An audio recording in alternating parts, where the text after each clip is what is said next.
नमस्कार दोस्तों, स्वागत है आप सभी का इस सीरीज़ में। अभी तक यदि आप चैनल को सब्सक्राइब नहीं किए हैं तो चैनल को सब्सक्राइब कर लीजिए और अच्छी अच्छी इन्फॉर्मेशन आपके साथ शेयर किए जाएंगे आगे। ठीक है, पहला क्वेश्चन है मैथ विद दीपक जी की तरफ से है। आप पूछ रहे हैं कि सर 3 चिल्ड्रन हैं तो कुछ प्रॉब्लम होगी क्या जॉब के लिए? 2 चिल्ड्रन का कोई रूल है क्या रेलवे में? देखिए, कोई प्रॉब्लम नहीं होगी। 2-3 चिल्ड्रन हैं तो कोई बात नहीं है। रेलवे में 2 चिल्ड्रन का कोई रूल नहीं है, लेकिन ये है कि 2 जिसके रहते हैं उनके दोनों को पूरी पूरी फैसिलिटी मिल पाती है। और इसमें क्या होगा कि जो फर्स्ट 2 हैं, जो बड़े 2 हैं, उनको फैसिलिटी रेलवे फुल देगी। ठीक है। नेक्स्ट क्वेश्चन विकेश कुमार जी की तरफ से है। इस सीरीज़ को धन्यवाद कर रहे हैं और क्वेश्चन आपका है कि सर मैं अभी ईडब्ल्यूएस में आता हूं और पहले हम एनटीपीसी यूआर में डाले हैं, तो क्या हमको ईडब्ल्यूएस भी देना पड़ेगा? और क्या अभी ईडब्ल्यूएस डालने से मुझे कोई फ़ायदा होगा? ईडब्ल्यूएस आप दे सकते हैं, लेकिन अभी ईडब्ल्यूएस देने से आपको कोई फ़ायदा नहीं होगा। आपको जनरल की तरह ट्रीट किया जाएगा।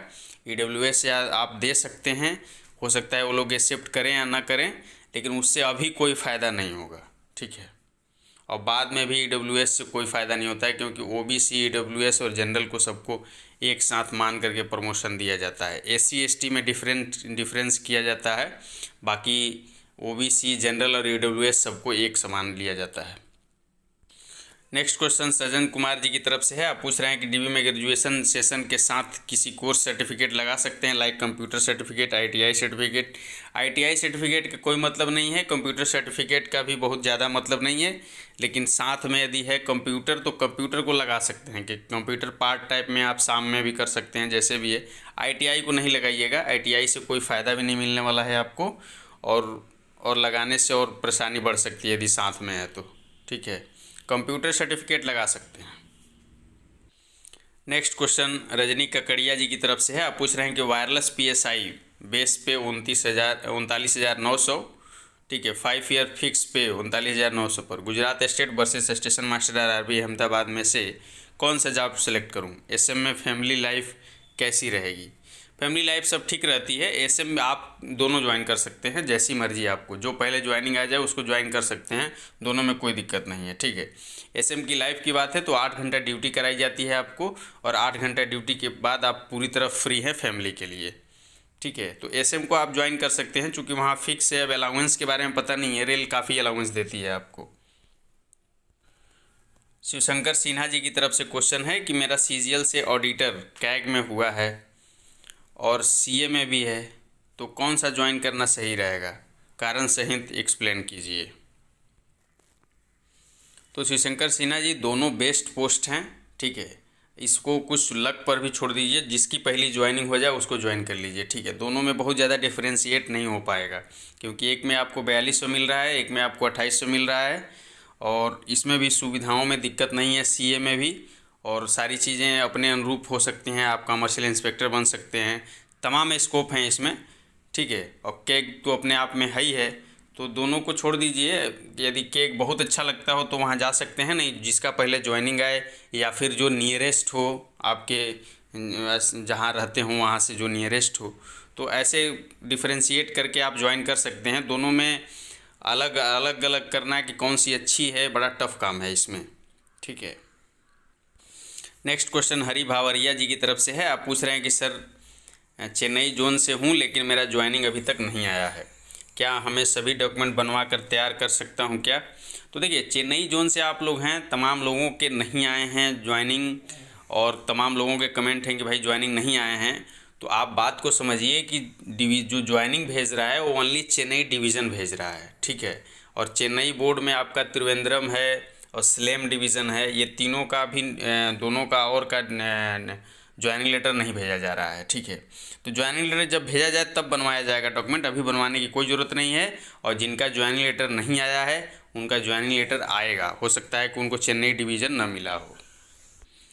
नेक्स्ट क्वेश्चन राहुल कुमार जी पूछ रहे हैं कि मैं 2.5 ईयर जॉब किया हूं असम राइफल में, अभी मुझे डिसेबिलिटी पेंशन मिलता है, तो मुझे रेलवे ज्वाइन करने के प्रीवियस जॉब का डिटेल देना ज़रूरी है या नहीं? बस देने में कोई प्रॉब्लम होगी? कोई प्रॉब्लम नहीं होगी, इसका डिटेल्स आप ज़रूर देंगे।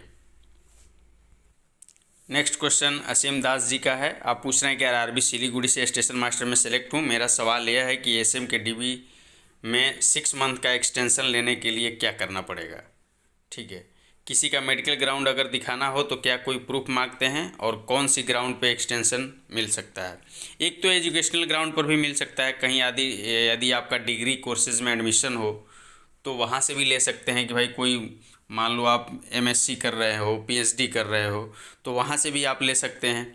और दूसरी चीज़ ये है कि मेडिकल ग्राउंड दिखाना है तो किसी रजिस्टर्ड डॉक्टर का सर्टिफिकेट चाहिए कि हाँ ये मेडिकल में चल रहे हैं, इनके जो भी हैं, दादाजी हैं, मदर हैं, फादर हैं, ठीक है। ऐसा कोई एक सर्टिफिकेट चाहिए और आपका एप्लीकेशन चाहिए, बिल्कुल आराम से एक्सटेंशन मिल जाता है। नेक्स्ट क्वेश्चन प्रीतम देवनाथ जी की तरफ से है। आप पूछ रहे हैं कि एक क्वेश्चन है कि जो ज्वाइनिंग लेटर आ रहा है उसमें एनओसी मांग रहे हैं, तो मैंने जब डॉक्यूमेंट वेरिफिकेशन करवाया था तो आरआरबी बोर्ड पे वही एनओसी चलेगा क्या फिर, या रिलीविंग लेटर भी अभी चाहिए। और दूसरा क्वेश्चन ये है कि एनपीएस का क्या करें, ट्रांसफ़र करें या नया बनवा लें। ठीक है, तो जो ज्वाइनिंग लेटर जो डीवी के टाइम पर आप एनओसी दिए थे वो एनओसी नहीं चलेगा। अब एनओसी आपकी मंडल के लिए दूसरी चाहिए, ठीक है, दूसरी एनओसी चाहिए। और तीसरी बात ये है कि जो चेन्नई में पहले से जाएं तो जाने के बाद वहाँ पता चलेगा, आप संपर्क में रहिए। आप लोग चेन्नई डिवीज़न में जो भी ज्वाइनिंग लेने जा रहे हैं उनसे संपर्क में रहिए कि ट्रेनिंग कब से स्टार्ट हो रहा है। यदि ट्रेनिंग हाल ही में शेड्यूल्ड है तो फिर आपको रिलीविंग के साथ जाना होगा। हो सकता है कि 15 तक डेट दिए हैं ये, तो 20 से ट्रेनिंग शेड्यूल हो तो 10 दिन 5 दिन तो आप इधर उधर रिलीविंग लेके जा सकते हैं। तो यदि 20 से ट्रेनिंग शेड्यूल है तो आप रिलीविंग लेके जाइए। और दूसरा क्वेश्चन आपका ये है कि एनपीएस का क्या करें, ट्रांसफ़र करें या नया बनवा लें। तो नया नहीं बनता है, एक ही रजिस्टर्ड रहता है आपके आधार और पैन से, और ट्रांसफ़र भी करवाने का कोई सिस्टम नहीं है। आप जैसे ही वहाँ अपना प्रान नंबर देंगे वही अकाउंट एक्टिवेट हो जाएगा। कोई ट्रांसफ़रिंग का सिस्टम इसमें एनपीएस में नहीं है। आप प्रान नंबर देंगे वहाँ पर, वही प्रान को एक्टिवेट कर देगा, ठीक है। नेक्स्ट क्वेश्चन सौरभ चंद जी की तरफ से है। आप पूछ रहे हैं कि एनएफआर में आरआरबी गुवाहाटी में 120 एंड आरआरबी सिलीगुड़ी में 50 सीट हैं स्टेशन मास्टर की। हमारा जेडआरटीआई अलीपुरद्वार में क्या एक ही बैच में ट्रेनिंग होना पॉसिबल है या फिर 2 बैच में? एक बैच में हो जाएगा आप लोगों का, ठीक है, एक बैच में ट्रेनिंग करा लेगी जेडआरटीआई।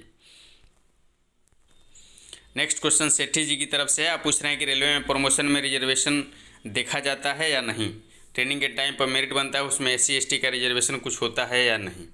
देखिए, जो रेलवे में रिजर्वेशन की बात है तो SC ST का फुल रिजर्वेशन मिलता है, पूरा लाभ मिलता है। और जो ट्रेनिंग की बात है तो ट्रेनिंग में नहीं देखा जाता है, ट्रेनिंग के मेरिट में नहीं देखा जाता है।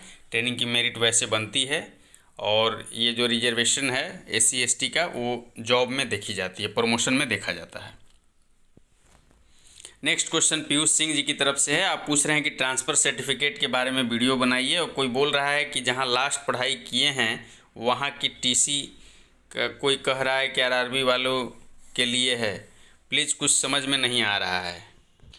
देखिए, टीसी के बारे में आप तक जहाँ तक पूछ रहे हैं तो आप एक तो यदि कोई जॉब में है तो वहाँ से अपना एनओसी वगैरह ले लेगा, और यदि कोई जस्ट कंप्लीट किया है अपना कोई डिग्री या कोई पढ़ाई तो वहाँ से ट्रांसफ़र सर्टिफिकेट ले लीजिएगा, टीसी ले लीजिएगा, क्योंकि ये कभी कंफर्म नहीं हो रहा है। जो लोग वहाँ के हैं उनसे हमने संपर्क किया, वो भी कंफर्म नहीं कर पा रहे हैं। तो पहले कुछ लोगों को जाने दीजिए ट्रेनिंग में, वहाँ ज्वाइनिंग में, मतलब सारे कागजात डॉक्यूमेंट वेरिफिकेशन ले करके कराने दीजिए कुछ लोगों को। फिर जैसा होगा ग्रुप में अपडेट करेंगे लोग खुद ही, ग्रुप में या फिर चैनल के माध्यम से जो भी होगा। तो जैसा अपडेट मिलता है वैसा फिर आप लोगों को बताया जाएगा। वैसे यदि जाना हो किसी को तो दोनों चीज़ बनवा ले अपना। यदि एनओसी कहीं से है, विभाग में है, तो एनओसी ले लीजिए जो विभाग में है, और जो जस्ट कॉलेज कंप्लीट किए हैं तो टीसी ले लें वहाँ से। नेक्स्ट क्वेश्चन हप्पू सिंह जी पूछ रहे हैं कि सर एक दिक्कत आ गई है, प्लीज़ बताएं कि मेरा लेवल 6 में चेन्नई से हुआ है, और अगर मेरी मेल आईडी ब्लॉक हो गई है और ओपन नहीं हो रही है तो मुझे कैसे पता चलेगा फिर ज्वाइनिंग लेटर का? क्या मुझे अभी भी चेन्नई डिवीज़न में जाना चाहिए, या उनका टोल फ्री नंबर है कोई, उठा नहीं रहा है? ठीक है, तो यदि ऐसा है, ब्लॉक हो गया है, तो किसी एक आदमी को तो जाना पड़ेगा आप लोगों में, जिसका जो भी संपर्क में हो आप लोग, क्वालिफाइड वाले या डीवी कराए हुए संपर्क में हैं, तो कोई एक आदमी जाए और आप हेड ऑफिस में जाइए, सीपीओ ऑफिस में जाइए। मैं तो कहूँगा कि आप लोग चेन्नई नहीं जाइए, डायरेक्ट आप लोग सीपीओ ऑफिस में जाइए, और वहाँ से वो लेटर दे देंगे कि किसका किसका डिवीज़न कौन कौन सा मिला है, क्योंकि काफ़ी ऐसे कैंडिडेट हैं जिनके ज्वाइनिंग नहीं आ रहे हैं। कन्फ्यूजन ये है कि उनको दूसरा डिवीज़न अलॉट हुआ कि उनको मेल आ ही नहीं पा रहा है। ठीक है, तो जाना भी होगा तो या तो चेन्नई डिवीज़न जाना है या फिर सीपीओ ऑफिस जाना है। एसआर का, साउथ रेलवे का सीपीओ ऑफिस जाइए और वहाँ से पता करिए कि किसको किसको कौन कौन सा डिवीज़न मिला। हो सकता है कि आपको चेन्नई डिवीज़न अलॉट ही ना हुआ हो। ठीक है, जैसा भी हो अपडेट करिएगा। यदि कोई जाता है तो जाना तो पड़ेगा ही, मेल आपका ब्लॉक है तो आपको जाना पड़ेगा। नेक्स्ट क्वेश्चन श्याम पटेल जी पूछ रहे हैं कि मैं SCCR में SM हूँ एवं के लिए NCR से दे सकता हूँ क्या? बिल्कुल नहीं, NCR से नहीं देंगे, अलग अलग नहीं दिया जाएगा, सबका कंबाइंड एग्जाम कराया जाएगा, लेकिन लास्टली आपको आपके जोन में ही भेजा जाएगा। कंबाइंड सेंट्रलाइज एक CBT होगा ज़रूर ऑल ओवर इंडिया का, लेकिन आपको भेज दिया जाएगा अपने जोन में ही। नेक्स्ट क्वेश्चन राहुल झा जी की तरफ से है। आप पूछ रहे हैं कि मैं रेलवे ग्रुप डी में 7 साल से कार्यरत हूँ। मेरा चयन कोलकाता ER में SM के पद पर हुआ है। मैंने DB के वक्त NOC जमा किया है, तो हमें रिजाइनेशन जनरल या टेक्निकल देना चाहिए? बिल्कुल टेक्निकल रिजाइनेशन देना चाहिए। ठीक है, बेनिफिट्स आप पूछ रहे हैं टेक्निकल रिजाइनेशन के, तो क्योंकि मैंने DB के वक्त NOC जमा किया है तो मेरा LAP और LHAP छुट्टी भी ट्रांसफ़र होगा, मतलब रेलवे ग्रुप डी में जॉब से भी बेनिफिट मिल सकता है, बिल्कुल मिलेगा। आप टेक्निकल रिजाइनेशन दीजिए, ये सब आपके ट्रांसफ़र होंगे। तीसरा क्वेश्चन आपका है कि ER से चयनित हूँ तो कौन कौन सा डिवीज़न मिल सकता है? ठीक है, RRB कोलकाता के ER से। और चौथा क्वेश्चन है कि स्टेशन ट्रेनिंग के बाद अलॉट होगा? बिल्कुल ट्रेनिंग के बाद अलॉट होगा। तीसरा जो पूछ रहे हैं, आपको हावड़ा और सियालदा डिवीज़न मिलेगा। हावड़ा और सियालदा डिवीज़न, ये मालदा और आसनसोल डिवीज़न आपको नहीं अलॉट होगा। हावड़ा और सियालदा डिवीज़न मिलेगा आपको। ठीक है, तो टेक्निकल एग्जामिनेशन लेके जाइए, आपकी सारी बेनिफिट मिलेंगी और ट्रेनिंग के बाद ही स्टेशन अलॉट होगा और हावड़ा और सियालदा डिवीज़न आपको मिल सकता है। बीरेंद्र सिंह जी पूछ रहे हैं कि JDTI चंदौसी में स्टेशन मास्टर के लिए ट्रेनिंग 10 जनवरी को स्टार्ट है। अगर RRB चंडीगढ़ से तब तक ज्वाइनिंग नहीं होती है तो क्या 10 जनवरी को किसकी ट्रेनिंग करवाएंगे? क्या तब ट्रेनिंग डेट आगे की जा सकती है? बिल्कुल की जा सकती है। कोई फ्रेशर्स कैंडिडेट्स तो है नहीं, या कहीं यदि डिपार्टमेंटल कोई स्टेशन मास्टर का एग्ज़ाम हुआ होगा, ये आपके 3 NCR और 4 NR लेकर के 4 या 5 उधर, तो 5 3 8 डिवीज़नों में कहीं भी यदि कोई डिपार्टमेंटल एग्ज़ाम हुआ होगा, SM लोग प्रमोट हुए होंगे, SM में ग्रुप डी के लोग, तो वहाँ से उनको कराया जा सकता है ट्रेनिंग। ठीक है, यदि कहीं प्रमोशन वाले कैंडिडेट रेडी नहीं हैं तो फिर उसका डेट बढ़ा दिया जाएगा। नेक्स्ट क्वेश्चन चंदन गुप्ता जी की तरफ से है। आप पूछ रहे हैं कि मेरा SP कैरेक्टर सर्टिफिकेट 2 मंथ पहले का बन चुका है ऑनलाइन, और कॉलेज भी कैरेक्टर सर्टिफिकेट बना चुका है ऑफलाइन। हमें अब कैरेक्टर नहीं बनवाना पड़ेगा, ऑनलाइन 2 महीना पहले का बना है तो उसी आधार पर फिर से आप अप्लाई कर दीजिएगा ऑनलाइन से। ठीक है, कॉलेज वाला तो चल जाएगा, लेकिन ये जो मजिस्ट्रेट वाला है, SP वाला है, SDM वाला है, वो न्यू मांगते हैं, तो इसी आधार पर आप अप्लाई कर देंगे तो तुरंत आपको मिल जाएगा। नेक्स्ट क्वेश्चन मनोज कुमार जी का है। ये बोल रहे हैं कि आप जैसा बता रहे हैं कि पहले वाले सर्विस से रिलीविंग लेकर आना है, अगर वही रिलीविंग लेकर जाते हैं फिर मेरा ज्वाइनिंग ट्रेनिंग डेट से काउंट होगा, फिर तो बीच में मेरा सर्विस ब्रेक आ जाएगा। बिल्कुल, कुछ ना कुछ तो सर्विस ब्रेक आएगा ही, कुछ ना कुछ सर्विस ब्रेक आएगा ही। बहुत यदि स्ट्रैटेजिक तरीके से आपका काम हो रहा है, वहाँ भी पकड़ है कि आपको रिलीविंग जब चाहें तब मिल जाए, तभी आपकी ब्रेक नहीं आएगी। ठीक है, हम लोगों के टाइम में किसी लोगों का 1 महीना 1.5 महीना तक लोगों को घर बैठना पड़ गया था। नेक्स्ट विकास जी का क्वेश्चन है। आप पूछ रहे हैं कि आपको डाउट है कि ट्रेनिंग के बारे में कुछ नहीं लिखा है। बिल्कुल नहीं लिखा है, ट्रेनिंग वहाँ जा कर के ही पता चलेगा कि कब वो भेजेंगे। और दूसरा, आप कॉलेज से TC की बात बोल रहे हैं तो कॉलेज से TC भी ले लीजिएगा, और यदि कहीं सर्विस में जो है वो NOC भी लेके जाएंगे। नेक्स्ट क्वेश्चन शिवेंद्र परिहार जी पूछ रहे हैं कि सर GDC और LDC एग्ज़ाम ज्वाइन कितने ईयर बाद दे सकते हैं, और मेरा लेवल 3 में है, मुझे अगर एग्ज़ाम देने को मिले तो डायरेक्ट किस पोस्ट पर जा सकते हैं? तो 2 ईयर बाद आपको यदि एग्ज़ाम देने को मिले, 2 ईयर बाद सर्विस के, तो आप डायरेक्ट 4200 में जा सकते हैं। नेक्स्ट क्वेश्चन निखिल कुमार का है। आप पूछ रहे हैं कि अगर स्टेशन मास्टर में अभी ज्वाइन ना करना हो तो ऐसा कर सकते हैं आगे एग्ज़ाम के लिए, और अगर हमें खुद ही ना जाएं तो ज्वाइनिंग के टाइम पर तो क्या वो लोग निकाल देते हैं? बिल्कुल नहीं, निकाला नहीं जाएगा आपको, एक या 2 बार और भेजा जाता है आपको ज्वाइनिंग लेटर। ठीक है, और दूसरा इसका तरीका और है कि आपको जब मंडल में डॉक्यूमेंट वेरिफिकेशन करा के ट्रेनिंग पर भेजने की बारी आएगी तो उस टाइम आप एक्सटेंशन ले लीजिए, मंडल में जा करके डिवीज़न में जा करके वहाँ एक्सटेंशन को अप्लाई कर दीजिए, तो एक्सटेंशन मिल जाएगा आपको। नेक्स्ट क्वेश्चन विशाल कुमार जी पूछ रहे हैं कि ट्रैफिक इंस्पेक्टर और सेक्शन कंट्रोलर में कौन सा पोस्ट अच्छा होता है और इनका ग्रेड पे क्या होता है। तो देखिए, ट्रैफिक इंस्पेक्टर और सेक्शन कंट्रोलर में कौन सा पोस्ट अच्छा होता है, तो दोनों अच्छे हैं, अपनी अपनी वर्किंग अलग अलग है इन दोनों पोस्ट के। और जो ग्रेड पे की बात है तो दोनों का ग्रेड पे इनिशियल में 4200 ही होता है। 4200 का सेक्शन कंट्रोलर और 4200 का ट्रैफिक इंस्पेक्टर भी बन सकता है। दोनों का ग्रेड पे 4200 ही होता है इनिशियल में। बाकी सेक्शन कंट्रोलर में प्रमोशन जल्दी है, तुरंत 2 से 3 साल में आपको 4600 मिल जाता है वहाँ पर। नेक्स्ट क्वेश्चन सोमपाल सिंह जी की तरफ से है। आप पूछ रहे हैं कि मेरा क्वेश्चन ये है कि सभी जोन से सेम डॉक्यूमेंट्स मांगे जाएंगे, अगर हाँ तो मेरी प्रॉब्लम यह है कि मेरा कॉलेज परमानेंटली क्लोज हो चुका है, देन मैं टीसी की अरेंजमेंट कैसे कर पाऊँगा। सभी जोन से एक प्रकार के डॉक्यूमेंट नहीं मांगे जाएंगे, बिल्कुल ये टीसी नहीं मांगा जाएगा आपसे, ठीक है। आप बिल्कुल चिंता ना करिए सोमपाल जी, ये सारे जोन से सब अलग अलग सारे डिवीज़न से अलग अलग डॉक्यूमेंट्स की मांग की जाती है, टीसी की मांग नहीं की जाएगी।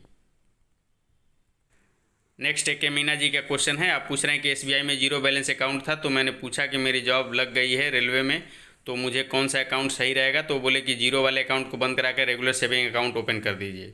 सही है सर, मैं 2500 में और मैं बोला कि मुझे आगे सैलरी अकाउंट बनवाना है, तो सही है कि, तो उन्होंने मुझसे कुछ नहीं बोला, पूछा और दिया, जिसमें मैंने सिर्फ बेसिक डिटेल फिल कर दी। बिल्कुल सही है, कोई बात नहीं, रेगुलर अकाउंट ओपन करा लिए हैं, बेसिक फिल कर करके बिल्कुल फिट है। नेक्स्ट क्वेश्चन नागमणि कुमार जी पूछ रहे हैं कि सेकंड डीबी वाले को कब तक बुला सकते हैं सर, चेन्नई बोर्ड से। और शायद खुशबू कुशवाहा भी चेन्नई बोर्ड से ही लेकर पूछ रही हैं कि 4 नवंबर को मेडिकल टेस्ट हुआ है, उसका ज्वाइनिंग लेटर कब तक आ सकता है। 20 तारीख तक उम्मीद रखिए कि जैसे जिस हिसाब से चेन्नई बोर्ड भेज रहा है उस हिसाब से तो 20 नवंबर तक आ सकता है आप लोगों का joining. Next question Brijesh Meena ji पूछ रहे हैं कि मेरा स्टेशन मास्टर और ऑडिटर CGDA में सिलेक्शन हुआ है, कौन सा बेटर रहेगा। बिल्कुल आप स्टेशन मास्टर को छोड़कर ऑडिटर को ज्वाइन कर सकते हैं, ऑडिटर ज्वाइन करिए, बेस्ट रहेगा आपके लिए आगे के लिए। नेक्स्ट क्वेश्चन सोनू मेहता जी पूछ रहे हैं कि सर प्लीज़ बताइए कि अगर मैं ट्रेनिंग में चला गया और उसी बीच में मेरा दूसरा जॉब आ गया सेम ग्रेड पे में, तो क्या मैं SM का पोस्ट तब छोड़ सकता हूँ। बिल्कुल SM का पोस्ट आप छोड़ सकते हैं। ट्रेनिंग में जैसे 1 माह की ट्रेनिंग आपकी हुई है तो 1 महीना का स्टाइपेंड आपको देना पड़ेगा, और जो हॉस्टल का खर्च लगेगा जो रेलवे प्रशासन चार्ज करेगी वो आपको देना पड़ेगा, ठीक है। तो छोड़ के जा सकते हैं आप ट्रेनिंग में। एक तो ऐसे है, काफ़ी लोग ट्रेनिंग में यदि रहते हैं तो उनका NPS वगैरह कुछ क्रिएट नहीं हुआ होता है, तो वो लोग काफ़ी लोग ऐसे भी चले जाते हैं, बिना बताए भी चले जाते हैं, ठीक है। नेक्स्ट क्वेश्चन जय मोदी जी की तरफ से है। आप पूछ रहे हैं कि सर अगर कोई प्राइवेट कॉलेज में असिस्टेंट प्रोफेसर है और SM के DB में कुछ नहीं लिखा है, तो क्या अटेस्टेशन फॉर्म के कॉलम 4 में प्राइवेट टीचर के बारे में कुछ लिखना है क्या। कोई ज़रूरत नहीं है, कोई ज़रूरत नहीं है आपको लिखने का।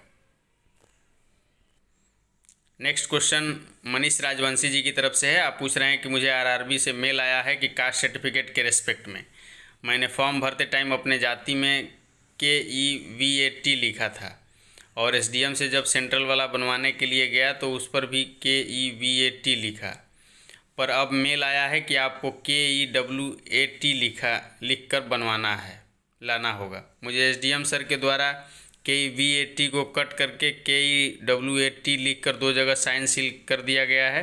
क्या RRB में मान्य होगा कि नया बनवा लूँ। आपसे क्वेश्चन को वीडियो में शामिल करने से रिप्लाई करें, ठीक है। तो देखिए इसमें क्या है कि आप पहले तो कटिंग सील वाला दे सकते हैं, लेकिन यदि आसानी से बनने वाला है तो फ्रेश बनवा लीजिए। आसानी से बनने वाला है तो फ्रेश बनवा लीजिए, नहीं तो कटिंग ही दीजिए। कटिंग देंगे यदि RRB एक्सेप्ट कर लेना चाहिए, वैसे RRB को एक्सेप्ट कर लेना चाहिए, नहीं करता है तो फिर नया बनवाया जाएगा। सुजीत कुमार जी पूछ रहे हैं कि क्या ज्वाइनिंग के समय मदर फादर का भी आधार कार्ड लेता है। बिल्कुल नहीं लेता है, मदर फादर का कोई आधार कार्ड नहीं लगता है। नेक्स्ट क्वेश्चन ललित कुमार जी की तरफ से है। आप पूछ रहे हैं कि सर मैं अभी बिहार में पंचायत सचिव के पोस्ट पर हूँ, मेरा सिलेक्शन RRB बंगलोर में SM के पोस्ट पर हुआ है, तो क्या मुझे SM ज्वाइन करना चाहिए। बिल्कुल आप जो SM को ज्वाइन करिए, बिल्कुल ज्वाइन करना चाहिए आपको। शॉर्ट्स एंड सिंपल की तरफ से है कि ज्वाइनिंग डेट से ही सैलरी काउंट होगी क्या, किस हिसाब से सैलरी काउंट होगी। तो सैलरी काउंट का जो प्रोसीजर है वो ये है कि ट्रेनिंग पर भेजने के दिन से ही आपको काउंट होगा। ट्रेनिंग पर जिस दिन भेजा जाएगा उस दिन से आपका स्टाइपेंड काउंट होगा, ठीक है। ज्वाइनिंग जिस दिन बुलाया जा रहा है उस दिन से नहीं, जिस दिन से आपको ट्रेनिंग पर भेजा जाएगा उस दिन से आपकी सैलरी की काउंट होगी। विजय कुमार जी पूछ रहे हैं कि सीनियर सीसीटीसी और सीनियर क्लर्क कम टाइपिस्ट में कौन सा पोस्ट ज्वाइन करनी चाहिए। यदि दोनों ऑप्शन है, दोनों देखिए टक्कर के पोस्ट हैं, लेकिन दोनों ऑप्शन आपके पास हैं तो सीनियर क्लर्क कम टाइपिस्ट को आप प्रीफर कर सकते हैं, सीनियर क्लर्क कम टाइपिस्ट को प्रीफर कर सकते हैं, ठीक है। चलिए, बहुत बहुत धन्यवाद आप लोगों का, थैंक यू वेरी मच।